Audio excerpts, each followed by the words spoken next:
عادة بتجيب افلام تسجيليه على الفضائيه المصريه. استضافوني قبل كده ورحت بحيث ان اكبر عدد من المشاهدين يقدر ان هو يبص ويشوف. يعني لقيت ان الوقت مش مناسب حاليا لعمل هذه.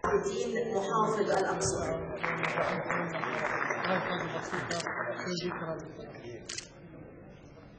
الدكتور حازم اتفضل يا دكتور. لا اتفضل. الفيوم.